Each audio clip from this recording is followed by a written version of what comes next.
Luciya. Let's see if I can't go a little bit faster. I'm rambling a bit. Alright. The lightning bug. Superhero. Professional superhero. Alright. When you move past the opponent, do 1 unlethal damage. You may have the top card of your discard pile to your gauge.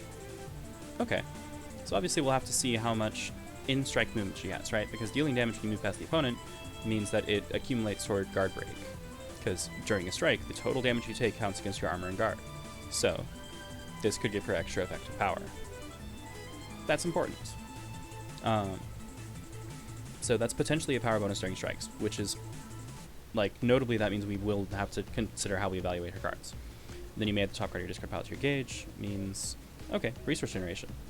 Potentially very good resource generation, right? Like, that means if you have a discard pile and you play run, you move past the opponent, you get a free gauge, and deal 1 damage. That's really good. It's a very good ability. Alright, so, keep that ability in mind when we evaluate this card shapes. This Bug Zapper is not 2 power. Spin up 2 force. For each force, spin advance 2. This is a for each loop, right? So you spend 3 force and you go advance 2, advance 2, advance 2. You spend 4 force and you go advance 2, advance 2, advance 2, advance 2. Each advance is separate. So based on that, Bug Zapper could do up to 6 power. Well, 6 is nice, but it's not a break point. Like, it's non-trivial at speed 4, but you have to be initiating for it to matter. Like, 6 power at speed 4 is good, but not amazing. If it was 7 power. So as an EX attack, it's great.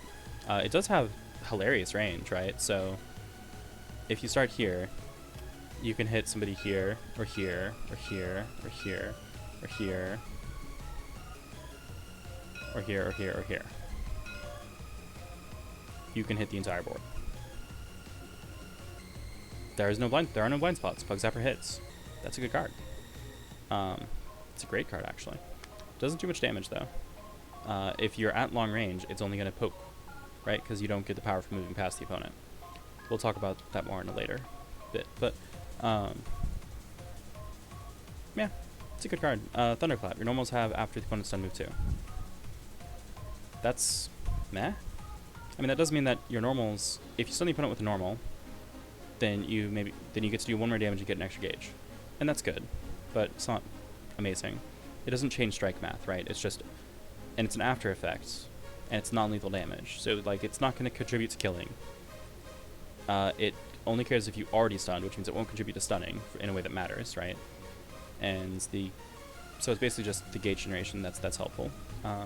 It's also mandatory, which could be bad. Yeah.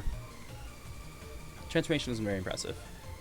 It doesn't seem like it is a big deal. Attack seems quite good. Sorry, she's not supposed to be over here. She's supposed to be, like, probably here. I just hit her aside. Alright, because this is my scale of power budget. Alright, downburst. 1, 2, 6 before pull 2. Alright, this is above curve. After advance 2. Remember that advance 2 can move you past the opponent, which counts towards stunning. So this is potentially 3 power. Well, okay. So 3 power means it can stun an EX attack. That's nice. That's non-trivial. That's better than it being only up to 2 power, right? But the real value of this card is it is above curve. So if you initiate, you have an extremely high chance of just hitting. And that's a big deal. And if the opponent initiates at range 3, if they don't have an above curve option, you can hit them first. That's nice. Chain Climb, the boost. 2 force is kind of expensive, but we've seen that she generates resources. Advance or retreat as far as possible if you move past the opponent, that's your gauge. Well, so if you fly past the opponent, you deal a damage, you have the top of your discard to your gauge, you have this to your gauge. So it basically refunds itself as far as the cost goes. That's really good. Yikes. That boost is actually very, very good. Now, it would matter more if she could make use of it at long range, but we've seen, and we will see, her, like, she has the long range option, but it brings her into melee. She does not have actual projectiles that she can hammer you with from across the board. So this is not as impressive as it would be on somebody who really wanted to sit at range 8 and just throw attacks at you, like Sagat. Still, quite good. Does put you in a corner basically no matter what, which often is not a good thing. But as we can guess from her ability, cross-ups are pretty good for her. Like, she's pretty good at doing cross-ups. Alright, this is probably not quite as important as Bug Zapper. It's above curve, but the fact that it has a blind spot, and it also does immediately lose focus, but it also does very little damage under any circumstance. Yeah, I think it's so-so. It might be about the same level when you consider the boost, though, because Bug Zapper, I don't think the transform really matters. So there's a decent amount of value in this boost, especially. Well, speaking of valuable boosts, Firefly Gunner. Alright. 3 to 4, 6, 1. Attacks range 3 and 4 don't hit you. This is a deadly mix-up tool, right? This is a 6-power attack that also can just avoid everything. So if you know projectiles coming, or if you see a sweep or a spike coming at range 3, you can just win, and also deal 6 damage. That's very strong. Not very safe, but very strong. It does create, obviously, a mix-up with things like this, because this is above curve. Loses to slow things. This is very slow, loses to fast things, but, you know, beats slow things. Generally, this is already a strong card, and this boost only makes it better. Plus 3 speed at the end of your next turn. If this is in play, add it to your gauge. Alright, so plus 3 speed for 0 force cost is an exceptionally good boost. It does not stay in play forever, but it stays in play till the end of your next turn, which means if you want to strike with plus 3 speed, you can. That is great. My goodness. Yeah, that's also going to live up here, high on the power budget. Maybe actually higher than these. Because I think I value speed very highly. People know this. This is a really good boost. We're just going to line that up with everything else. So far, everything is like, this is powerful. I have to compare these a little bit more fairly, so I would push down burst down a notch.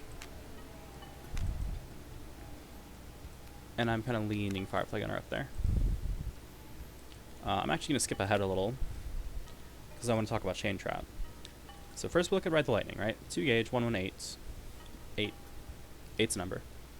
Before close 4, after advance 4. So this hits range 1 to 5, and then it gets you out of the way of everything. Unless the opponent played a Guardy projectile, which you would walk back into, which is funny. But yeah, this is faster than everything, so it's also very good at confirming power. So if you have a plus 2 power boost, for instance, you're just gonna hit, and that's great. And it's pretty cheap. Plus, because it advances as the after, her character ability activates, which means that you probably get that gauge back.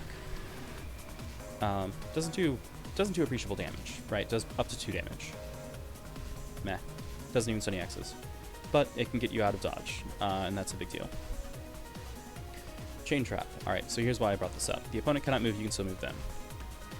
Chain Trap is like the obvious combo with Firefly Gunner. It's really hard to avoid this. The opponent cannot move, and if they're at range 3 or 4, you can just play Firefly Gunner. What's the rest of the text in this? As an action, the opponent may spend 2 force. If they do, add this to your gauge. So you get to put this Ultra in your gauge, and they lose 2 force in a turn. That's a really good boost, and it's an incredibly safe attack. It's very good at confirming power. Yeah, this is great. This is extremely valuable. Yeah, we're gonna line them up like that. All right, Mantis Strike. 3 to 5, 4, 4. Hit, pull 2, then advance 4. 2, then advance 4. So if you start at range 3, you end up at range 4, which means at range 3 it beats sweep. At range 4 and 5, it loses to sweep and focus, and it has basically 5 power, 4 against focus. It's dive, right? Like, this is just dive. It's decent when it's under curve. It's okay when it's on curve. It's nothing special. Yeah, and in fact, because of how her ranged options work, I would dare say, like, if you're at range 3 and you're looking at her mix-ups, you can play a Assault to beat Firefly Gunner, Focus or Sweep to beat Downburst, and both of those beat Mantis Strike. So I feel like this is a very weak component of her mix-up. What's that transformation? When you initiate strike, you may spin 2 force if you do move 1. Well, move it back up. That's an incredibly good transformation. It's honestly probably not quite that good, but it's still very, very good, right? 2 force to move 1 and strike, basically, except that it's when you initiate, which means it combines with other strike-initiating effects, such as reading. That's important. 2 force is expensive, but we do see that she generates resources pretty well, so she can probably pull it off. There is another benefit to this that we'll see a little bit later. Okay, now I'm going to talk about this one, because, again, I want to get to the boost. Skies of Flame.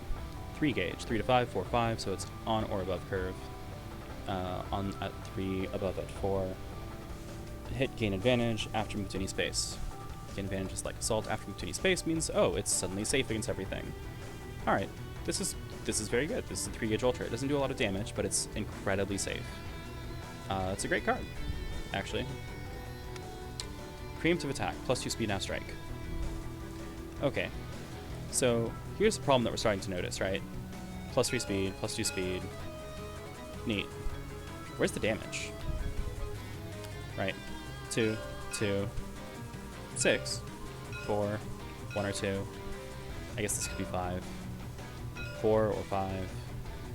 This could go up to 6, but if so, you're at close range, right? This is your 1 mid speed. We'll come back to that. But 2, 3, or 4, basically. She does not have any backbreakers that make these speed things really essential. Like, +2 speed, now strike is, okay, you're playing an on-curve spike, right? You're playing an above-curve dive. That is extremely safe, and that's great. But you don't have extra dives, not truly. Mantis Strike just isn't as good as dive. And you don't have anything else here that makes these, like, that makes, you don't have any power lying around to convert into damage with this speed. Yet.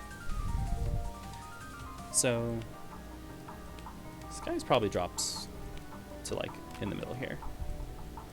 Gonna slide these down.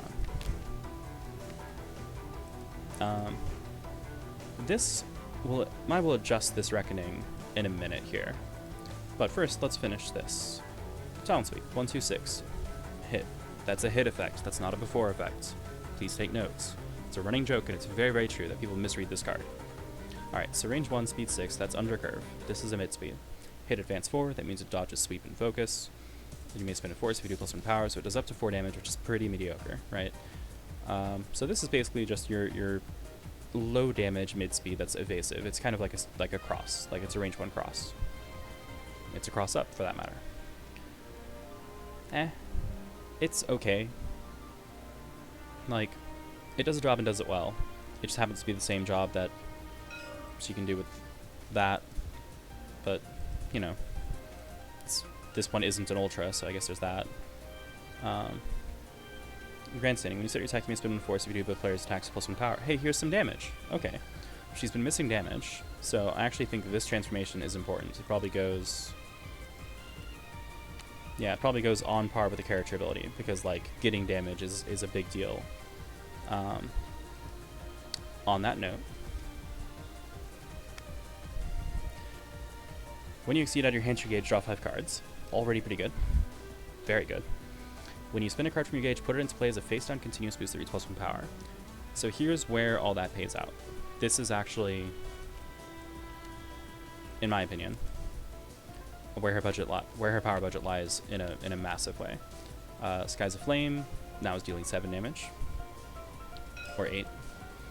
Preemptive attack is +2 speed and +1 power because you can spin that force from gauge, and then you can make it +2/+2 and strike in 1 turn. That's unbelievably good. Like, this turns this into insanely strong. Ride the Lightning is now dealing, okay, 3 damage instead of 2. Maybe 4 damage. Meh. It's really, really good at closing games, but that's about it. So actually, Skies of Flame takes top spot. And then Firefly Gunner suddenly is a lot less important than Whirlwind because +3 speed on top of getting a bunch of power into play. Yeah, that's nice.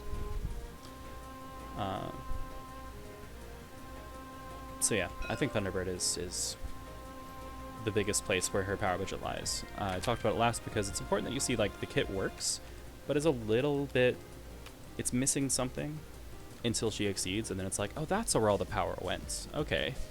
And the power that she's missing is literally the power stat power, as opposed to power budgets in the more, you know, nebulous sense. Alright, that's essentially my take on Luciya. I think these cards are the standouts. This transformation and this attack are both really important, which is funny because I never thought of Bug Zapper as important, but right now that's my impression looking at the kit. And then Downburst is important, Chain Climb is important, and Manta Strike exists. And Storm's Fury is good. Storm's Fury, notably, actually probably gets an entire tier better thanks to Thunderbird. But yeah, Thunderbird pulls everything up in a big way. Scary.